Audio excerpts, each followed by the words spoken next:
Hello, everyone. Thank you for tuning in to another episode here at the Portcast. Today, we have another special guest with us today, and she's going to tell us a little bit about herself and the great business that she runs here in the city of Bridgeport. Do you mind introducing yourself? My name is Lisa Crespo-Gerald, and I'm from Bridgeport. Okay. And what side of Bridgeport did you grow up on? The North End. Okay. So what high school did you go to? My parents shipped me away. Oh, okay. I went to St. Joe's. Oh, okay. Went to St. Joe's. Good school. Yeah, it's all right. No. And what was life like growing up as a kid here in Bridgeport? What were some of the things that you were into? Regular stuff. In Stone Ridge, playing on the hill, going to school every day. Lots of kids outside. There was a ton of us over there. I also went to grammar school over at Blessed Sacrament, so that put me on the Stratford Ave, off Stratford Ave on Union Ave. So that was a different community pocket. So it's good to have kind of touch all sides of town. Okay, so after graduating from high school, did you go on to college or did you jump right into the workforce? No, I went to college. I went to UConn, had a little too much fun, came home for a little bit, went to Housatonic, went back to UConn. So my degree does not say UConn sprinkled with Housatonic, it says UConn. And that's something important for people to remember. There's no shame in the game when you do some of it here locally. So after graduating from UConn, what was your next move? I went to work for a high-risk youth program with the Bridgeport Police and Child Guidance for about 9 months. Okay. And so today we're here in your beautiful business. Thank you. Do you want to just tell us a little bit about your business? Yeah, so after retiring from probation in 2017, it was always my goal at the end to be able to start a business where I help people get their criminal records pardoned. Some people say expunge, some people say erase. I just say let's start over, reset. Tell us a little bit about your background and what led you to become involved in pardon advocacy. Yep, so some of my degree had to do with human development and family relations, concentration and counseling, which eventually took me to 22 years at the state with probation. Towards the end of my probation, I just knew that retiring with hazardous duty would left me very young and a whole nother career inside of me, but I just fell in love with still doing my work, just seeing a different side of it. And was there a specific experience that sparked your interest in this type of work? Yeah, so when you ask about specific experiences, all I think about is actually multiple experiences, and that's the fact that so many people would ask, when is this gonna leave my record? How long will it stay on there? And at that point, it was lifetime. So let's talk about the pardon process from start to finish. About how much time does it take? So from the first appointment till about my submission, it could take about 30 days. However, there are those people who are not effective on their end on getting reference letters. So sometimes people get hung up on that piece. Once I get it submitted to the board, what happens is they say on their website, give them a year. I do have to say lately they've been working unbelievably fast and it's been really beneficial. So I don't know what they did, but whatever they did, it's definitely blessing people a lot. So to get the process started, it can take up to 30 days, but to get approved for pardon, that could be up to a year. Yep, so there's two different, like I said, there's two different components. One is preparation of that application, and the second is submission of that application. After that point, it's out of our hands locally. And what are some of the biggest misconceptions about pardons, and more so people who are looking to get pardoned? Because there's a lot of people out there who think they can't get pardoned. So what is some like the misconceptions about that? So you just said it. People don't think they're worthy. People don't see their worth, right? People don't even know that it's an option. People think that it's for somebody else and not them.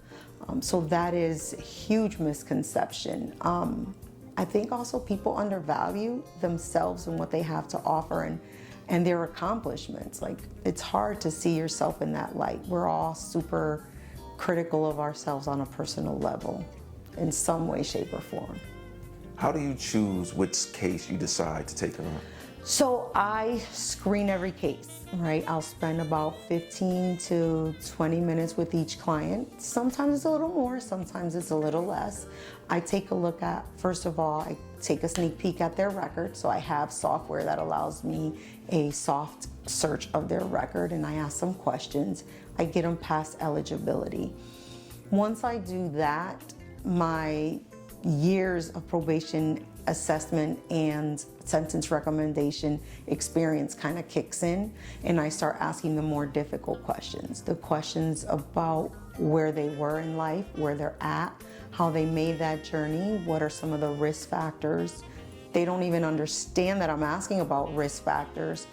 And then we'll get to saying, hey, you know what, these are your pros, these are your cons. You know, hey, this seems like a great opportunity for you. Or there'll be people that I really honest and say, you know what, here's really the list of what I'm concerned about. You can apply whenever you want. I'm more than happy to do it. However, I'd like you to consider the list I gave you, actually watch some of the hearings and see where you fit in terms of what they're looking for and what you're being interviewed about when you get there, because that is going to be impactful. Speaking of being impactful, there's a lot of people who come home from doing their time and they like, hey, I just want to get on with my life, and they feel that there's no chance for them to get a pardon. How does a pardon change the life of people who receive them, both legally and personally? Oh my God, it's like a whole new life, right? And so I've seen everything from just a dad being able to teach his children the lesson about, this is what I did, this is how I overcame it, this is where I'm at. I've seen people with employment opportunities. I've seen people become police officers. You know, my probably biggest day was when one of my old clients came in and brought me the invitation to his graduation from the police academy. I've seen someone become a firearms instructor with, you know, their FFL and their state card. I've seen being able to get an apartment, right? So you're constantly rejected. No, they have a record. It could be 10, 15, 20 years old and it's still coming back.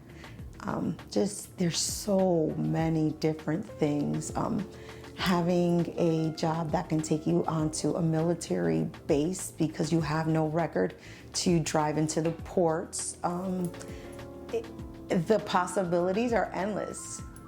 They become matched with a person who's never had a record, because at that point, unless you have something out of the state of Connecticut, you don't have a record anymore, period. Do you serve communities outside of Connecticut if they're looking to get some type of pardon?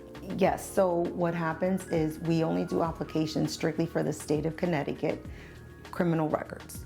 However, Connecticut residents or people who have visited the area live everywhere. So you can live anywhere internationally, across the country. We can work with you. We help you set up with all the resources. We get your application in, but it has to be a Connecticut conviction. How would you respond to critics who believe that pardons are too lenient? So before I answer about they're too lenient, I ask about what their perspective is and where are they coming from, because that'll kind of help me be able to respond to the person and their either misconceptions, or to be able to say, you know what, you're right about that. But one of the things I ask about is, have you ever made a mistake? Did you ever not get caught for something that you could have really gotten in trouble for? Did you have that fight as a teenager? Were you smoking weed somewhere? You know, did you ever, steal something as a kid or as a young adult or as whatever? Because we all do, right? And what would you want for yourself? How much grace do you think someone should extend you? Especially if you're not a danger to others, or at least you're not considered high risk to be a danger to others. I can imagine that in this type of field that there's going to be some ups and downs and some emotional challenges. How do you stay motivated? To see people on the day that they get their pardon, a lot of times they'll do their interviews from my office and get their answers right then and there. I've seen them cry. I've seen them laugh. I've seen them hug me till they squeeze the air out of me. Those are the moments. And every month when somebody's coming up for a hearing, it's that fire that it reignites the excitement. Their excitement becomes mine. I kind of just, it's joy. I can't even explain what it's like to see a person respond to the board saying, congratulations, you've got a pardon.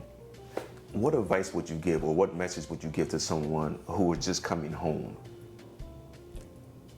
Act in a manner in which you believe your pardon is going to be reviewed the very next day. Meaning, in every step that you take, compliance, get your mental health help, get your substance abuse help, get your supports in order, look at your education, see what you can do, what's out there. There's so many programs and things that you can take advantage of on your own that you don't have to be forced to go to. And the more you grow and blossom, get those paper pieces of documentation, put them in a folder, walk in prepared and saying, I got this. Lisa, what sets Project Pardon apart from others who prepare pardon applications? So a few things. Number one, there's no attorneys involved in our process, and the state of Connecticut, they don't have to be. They do an excellent job. They give you representation during your hearing if that's what you're looking for. We help people with self-advocacy. One of the things that also sets us apart is that we do everything from fingerprinting, because we literally have a fingerprint setup, FBI channeling, professionally all set to go with the fingerprint part. We get the records, we get the probation records, we get the police records, we help with the reference letters if you need it. We interview you, we write everything, and it's not us putting words in your mouth, it's us asking the right questions to elicit the information that allows the professionals in the industry to assess your risk, assess your changes, utilizing really the assessment tools that we've been participating in, experienced in for over 20 years. We bring you to the point where if you need a hearing, we have the equipment, you come in our office, we sit down together, we help you prepare the statement that you want to prepare.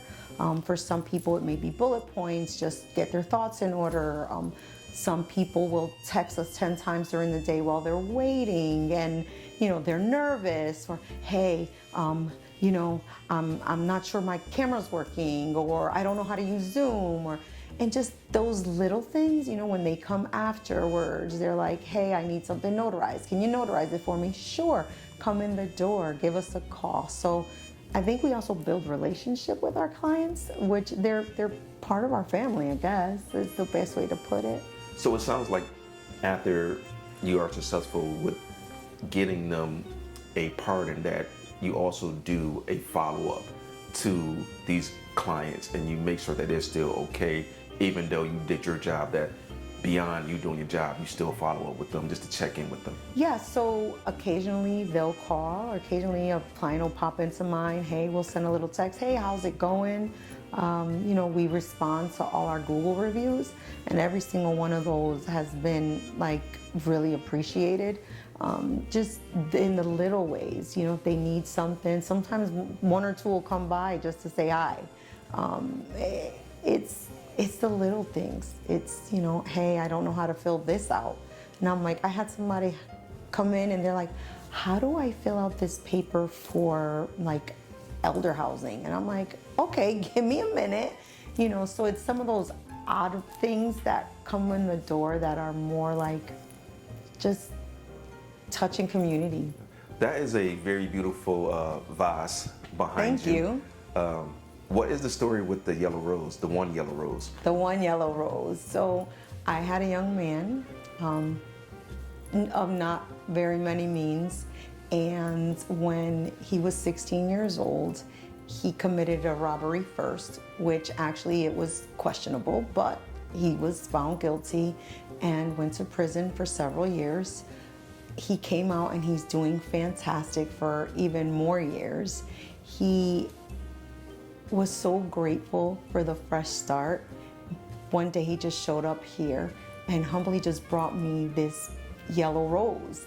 And it feels like it's so real and I love it. And I'm so grateful because that meant the world to him, so it meant the world to me. And I put it in my vase, and that's the one that reminds me, you know, I'll look over and be like, hey, I wonder how he's doing. And sometimes I'll call, hey, how's it going?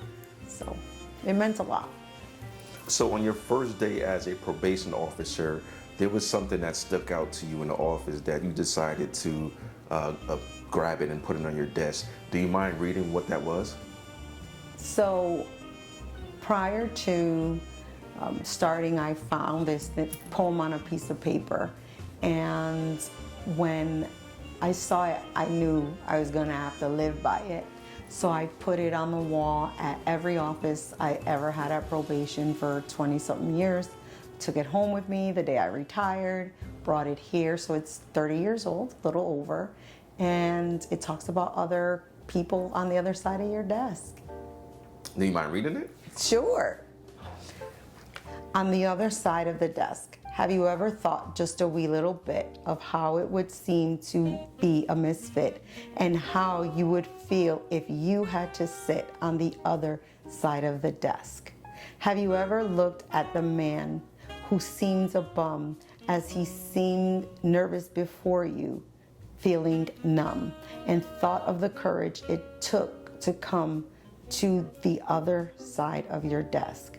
Have you ever thought to yourself, it could be I if the good things of life had passed me by, and maybe I'd bluster and maybe I'd lie from the other side of the desk? Did you make him feel he was full of greed, or did you make him ashamed of his race or creed? Or did you reach out to him in his need to the other side of the desk? May God give you the wisdom and lots of it, and much compassion and plenty of grit, so that you may be kinder to those who sit on the other side of your desk. Anonymous. If someone is in need of your service, how can they reach out to you? They can call me at 203-416-6392, my office. I respond usually within 48 business hours, or they can send a text. They have on our website, they can go in and just click on, get some more information. There's multiple ways.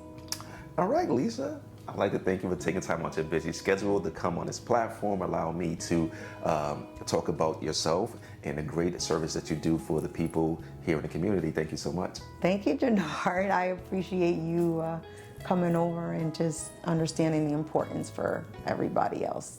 Our community deserves opportunities.